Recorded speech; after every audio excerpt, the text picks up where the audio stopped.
जय श्री राधे कृष्ण। आप सभी का आपके अपने YouTube channel VK Mishra present में बहुत बहुत स्वागत है।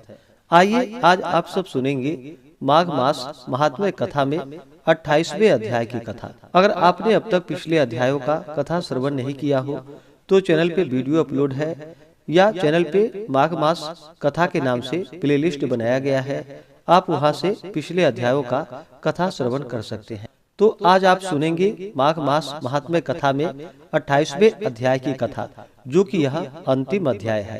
तो बोलिए प्रेम से भगवान विष्णु की जय, माता लक्ष्मी की जय, भगवान श्री कृष्ण की जय, सर्वदेवी देवता की जय।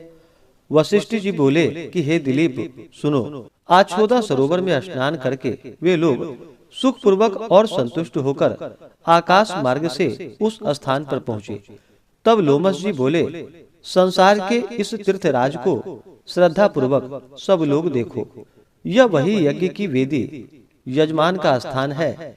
ये 3 कुंड हैं जिनमें अग्नि जल रही है। यहाँ पर सबकी तृप्ति होती है।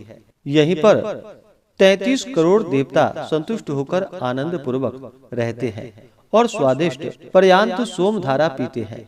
वह यही स्थान है जहाँ पर त्रिशूल धारी महादेव जी प्रकट हुए थे। देवताओं से सेवित यह अक्षयवट बरगद है, जिसकी जड़ पाताल तक गई है। और मृकंडू के पुत्र श्री मार्कंडेय जी जब प्रलय के समय संसार जल से डूब रहा है, जिस भगवान के मुख में रहते हैं, वह जनार्दन भगवान इसी वट वृक्ष पर योग की निद्रा लेते हैं।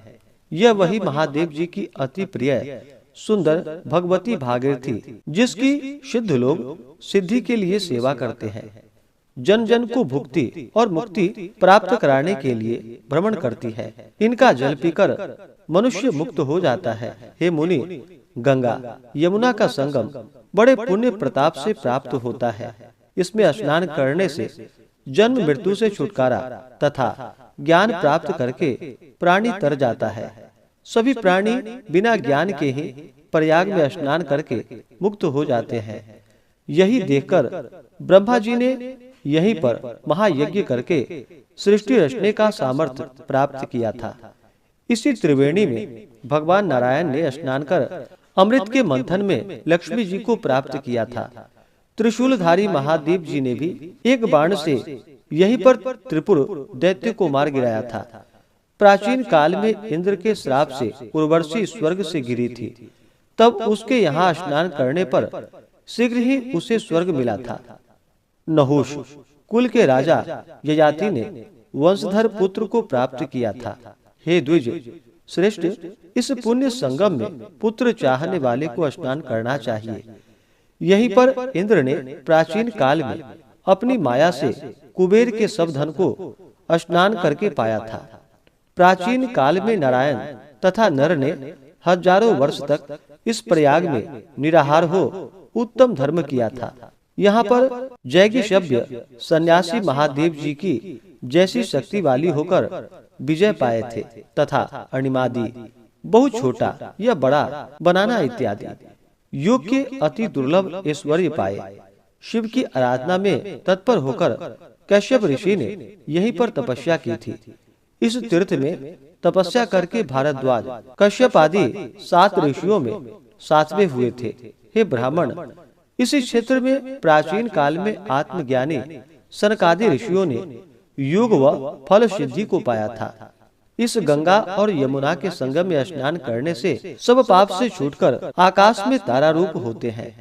मुक्ति को चाहने वाले तुम सभी लोग हमारे कहने से इस गंगा यमुना के संगम में स्नान करो।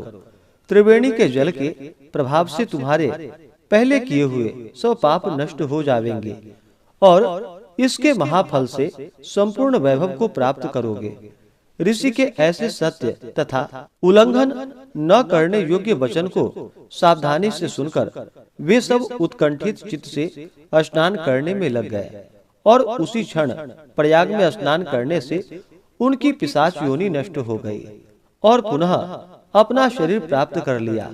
वेद निधि ने अपने पुत्र तथा दिव्य रूप वाली अति सुंदर कन्याओं को देखकर प्रसन्न चित्त होकर तथा प्रीति पूर्वक लोमस जी को संतुष्ट किया और कहा कि आपके अनुग्रह से ही ये बड़े पाप से विमुक्त हुए हैं।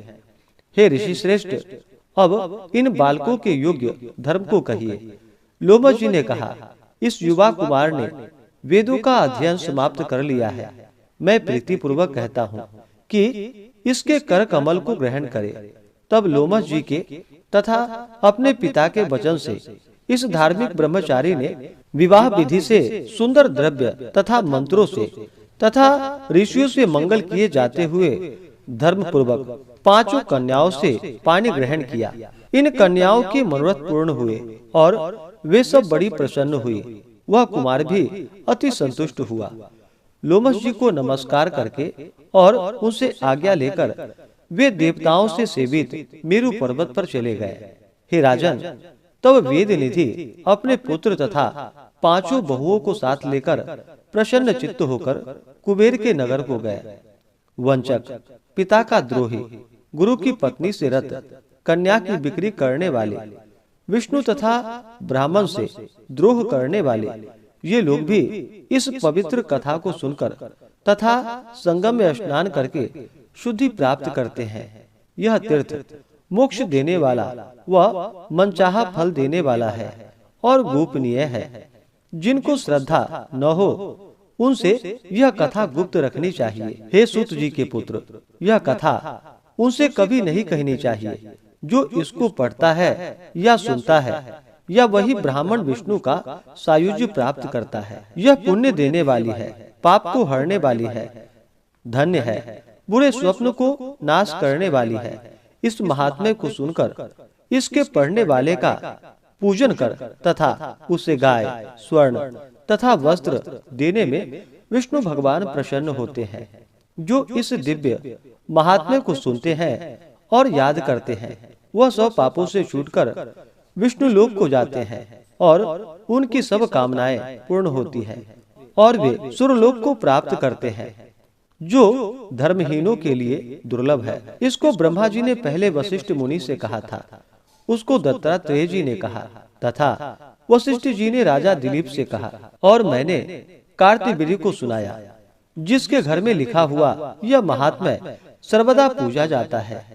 उसके घर में सर्वदा भगवान नारायण पूजित रहते हैं। जो मनुष्य निरंतर नित्य इस महात्म्य को सुनते हैं, वे मानो सब वेद मंत्र पुराण का संग्रह किए हुए हैं। पुष्कर तीर्थ में, प्रयाग में, गंगा सागर में, देवालय में, कुरुक्षेत्र में तथा विशेषकर काशी में इसका पाठ अवश्य करनी चाहिए। पुष्कर तीर्थ में ग्रहण में इसका पाठ करने से दुना फल होता है तथा जो मन लगाकर इसको सुनता है और पुराण वासने वाले ब्राह्मण का पूजन करता है तथा हे सूत जी के पुत्र, गाय, भूमि, वस्त्र, आभूषण इत्यादि अमूल्य पदार्थ देता है, ऐसा करने से जो पुण्य होता है उसको मैं कह नहीं सकता। ऐसा मनुष्य संसार में सुखी होता है, उसको किसी प्रकार की पीड़ा नहीं होती और वह मरने पर वैष्णव पद को प्राप्त होता है। इस प्रकार से श्री पद्म पुराण के अंतर्गत माघ मास महात्म्य कथा में वशिष्ठ दिलीप संवादे 28वें अध्याय की कथा आज पूर्ण हुई।